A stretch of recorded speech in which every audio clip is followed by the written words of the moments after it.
kita diperlihatkan dengan seorang pria yang bernama Charles Sheen. Dia adalah seorang suami yang sangat menyayangi keluarganya. Seperti pagi pada biasanya, sebelum berangkat kerja, Charles selalu sarapan bersama dengan istri dan anak perempuannya.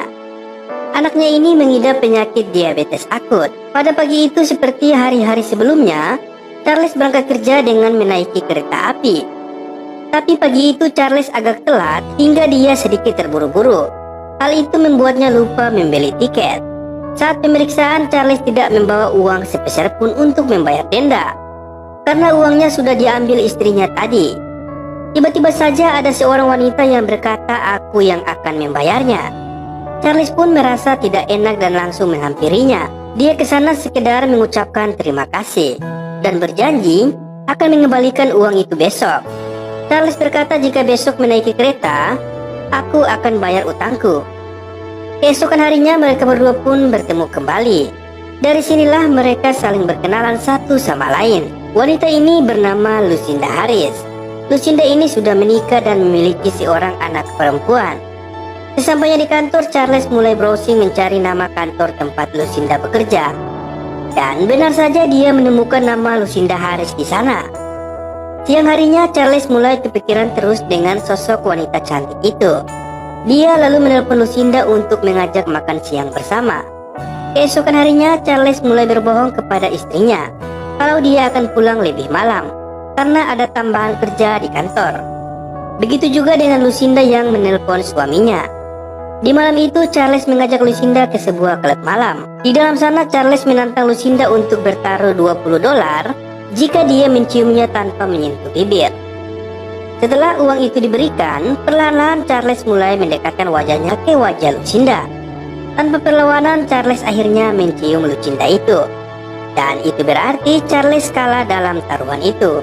Charles pun berkata, "Sungguh tak rugi uang yang kupertaruhkan itu."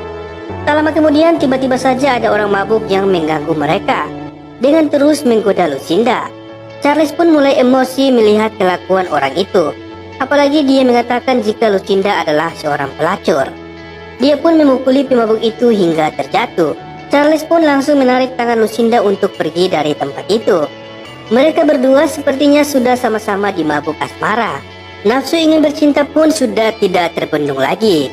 Mereka berdua lalu mencari sebuah hotel. Di dalam taksi mereka memilih hotel yang ingin mereka pilih. Lucinda terlihat sangat gelisah dan tiba-tiba menghentikan taksi itu. Dia merasa tidak melanjutkan ini semua.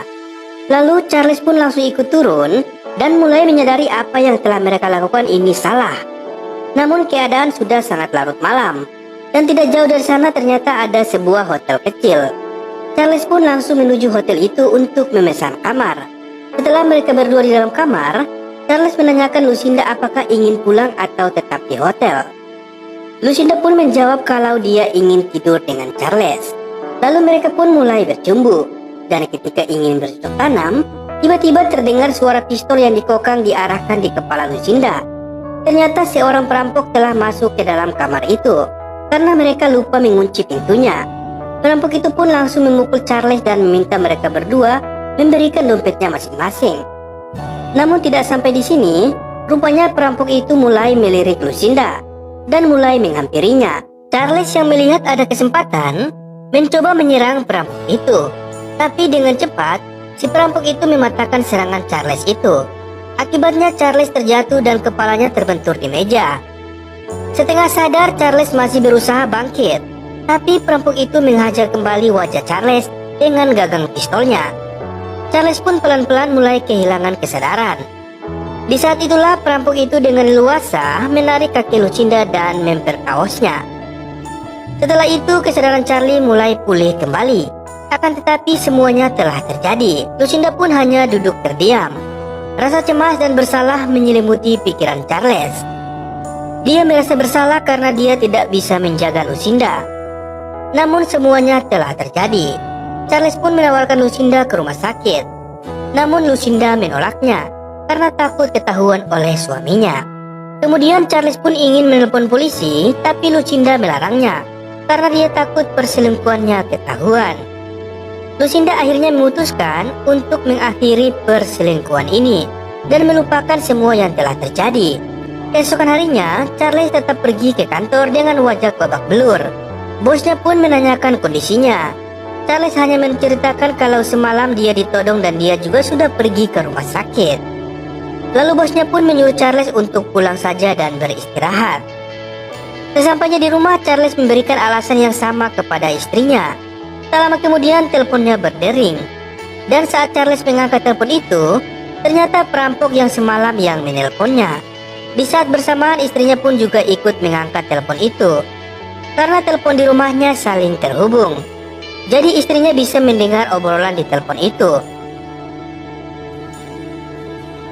Charles mengatakan itu hanya urusan pekerjaan dan menyuruh istrinya untuk menutup telepon itu. Dengan begitu si perampok jadi tahu kalau Charles tidak menceritakan kejadian sesungguhnya. Mulailah perampok itu memerasnya. Dia meminta uang tutup mulut seharga $20.000. Dan Charles pun mengiyakannya. Namun keesokan harinya, sebelum dia memberikan uang itu kepada si pencuri, dia pun pergi ke kantor Lucinda untuk menyampaikan hal tersebut. Di sana dia mengajak Lucinda untuk melaporkan kepada polisi. Akan tetapi Lucinda menolak, karena jika lapor polisi, maka suaminya akan tahu, dan anaknya pasti akan dibawa oleh suaminya itu. Lalu Lucinda memberikan uang kepada Charles. Dia berharap bisa membantu beban Charles. Tentu saja Charles langsung menolaknya. Di akhir pertemuan, Lucinda juga mengatakan sebaiknya kita tidak usah berhubungan lagi. Lalu Charles pun pergi menemui si perampok itu di tempat yang sudah disepakati, tentunya untuk memberikan uang tersebut. Dan ia berharap masalah ini segera selesai. Tapi selang beberapa minggu Charles mendapatkan telepon dari si perampok itu lagi. Dan Charles pun langsung mengatakan kalau kali ini dia tidak memberikan uang sedikit pun. Tapi tak disangka ternyata si perampok kali ini menelpon dari rumah Charles. Dan Charles pun bergegas berlari menuju ke rumahnya. Si perampok ternyata sudah di rumah Charles dan sedang berbincang dengan istri dan anaknya. Dia mengaku sebagai teman kerja Charles. Kali ini sambil mengancam, si perampok tersebut meminta uang $100.000. Mengingat karakter si perampok yang sangat sadis, Charles pun memikirkan nasib anak dan istrinya. Sepertinya dia tidak punya pilihan lain selain memberikan uang itu kepadanya. Tapi sebelum memberikan uang itu, Charles mencoba berbicara kepada pengacaranya. Dia menceritakan segalanya yang terjadi. Namun menurut sang pengacara, karena kejadiannya sudah 6 minggu dan bukti-buktinya juga tidak kuat, ditambah lagi dia masuk ke rumah Charles tanpa mendobraknya, menurut pengacara itu hal yang sangat mustahil untuk menuntutnya di pengadilan. Kecuali jika Lucinda mau memberikan saksi. Charles pun kembali menemui Lucinda di kantornya. Charles menceritakan yang terjadi dan mengajak Lucinda membuat laporan ke polisi. Tapi Lucinda tetap menolak. Dan lebih mengejutkannya lagi, Lucinda justru mengatakan kalau dia baru saja aborsi akibat pemerkosaan itu. Pernyataan Lucinda membuat Charles tak tahu harus berbuat apa lagi. Hal ini semakin membuat dia frustasi. Di tengah stres, Charlie mencoba berbicara dengan Wilston, seorang office boy yang cukup akrab dengannya di kantor. Dia tahu dulu Wilston pernah di penjara, jadi Wilston bisa sedikit membantunya. Setelah Charles menceritakan semua hal yang menimpanya, Wilston pun memberikan penawaran dengan cukup bayar 10% saja, dan dia akan membereskan si perampok ini. Charles yang tidak punya pilihan lain langsung menyetujuinya. Sesampainya di tempat yang sudah disepakati, Wilston berbicara sambil menunjukkan kalau dia membawa pistol yang tidak ada isinya untuk menakuti si perampok itu. Tapi belum selesai berbicara, Wilston sudah ditembak oleh si perampok itu. Dan perampok itu mengancam agar Charles segera menyiapkan uangnya. Akibat kejadian itu, Charles harus membuang mayat dan mobil Wilston ke sungai untuk menghilangkan jejak. Di pagi harinya, di kantor Charlie dia didatangi oleh seorang detektif, yang ternyata dia adalah paman Wilston. Sang detektif mengatakan kepada Charles bahwa Wilston semalam dibunuh dan mayatnya dibuang ke sungai. Mendengar pernyataan itu, Charles pun pura-pura kaget. Lalu sang detektif menanyakan apakah Charles memiliki pistol dan apa yang Charles lakukan semalam. Belum sempat menjawab pertanyaan itu, telepon pun berbunyi.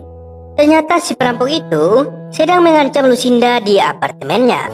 Si perampok mengancam jika dalam waktu 20 menit Charles tidak membawa uangnya, maka Lucinda akan dibunuh. Begitu juga istri dan anak Charles. Charles lalu pergi ke bank untuk mengambil uang tabungannya. Sebenarnya uang itu adalah simpanan untuk pengobatan anaknya nanti. Tapi karena ia telah bermain api, maka ia harus memadamkan api itu. Charles tidak punya pilihan lain. Dia tidak ingin Lucinda dan keluarganya dibunuh seperti Wilson.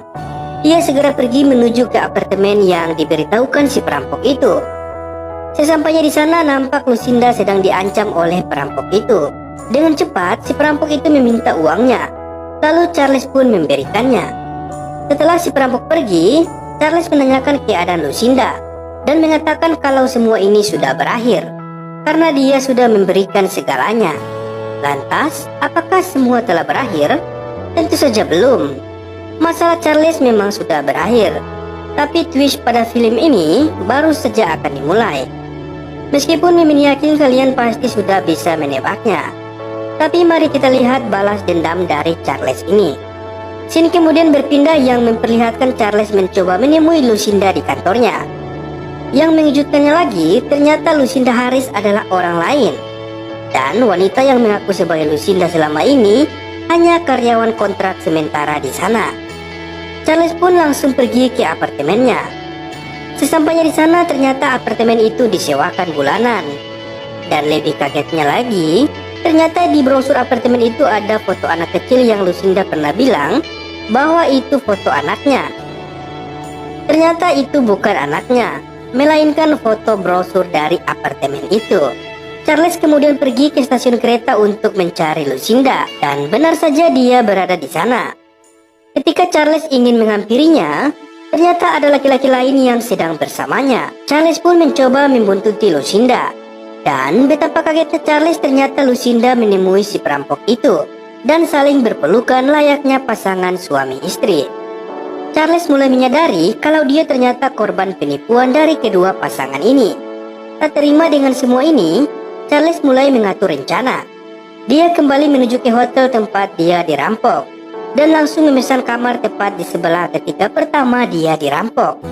Dan dia mulai mengikuti Lucinda yang sedang bertemu dengan korban barunya. Ternyata memang Lucinda selalu mengatur agar para korbannya menuju ke hotel ini karena mereka sudah bekerja sama dengan pihak hotel. Begitu Charles melihat mereka ingin memulai aksinya, Charles pun mulai masuk dan memukul si perampok dari belakang hingga tidak sadarkan diri. Dia lalu masuk ke dalam kamar sambil menodongkan pistol. Charles menjelaskan kepada pria itu bahwa mereka semua adalah komplotan penipu. Si perampok mulai kembali sadar. Charles pun memukulnya dan meminta uangnya dikembalikan. Namun di tengah perdebatan, si korban pria yang ketakutan mencoba merebut pistol Charles agar dia bisa keluar dari sana. Akhirnya baku tembak pun tak terelakkan.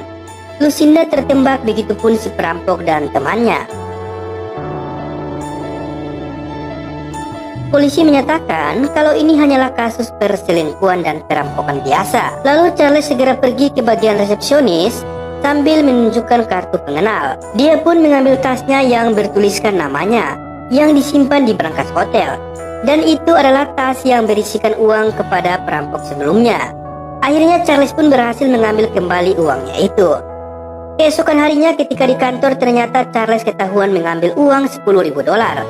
Akibatnya dia mendapatkan hukuman sosial, yaitu mengajar para narapidana di penjara selama 6 bulan. Ketika dia sedang mengajar, dia melihat sebuah buku yang bertuliskan tentang dirinya.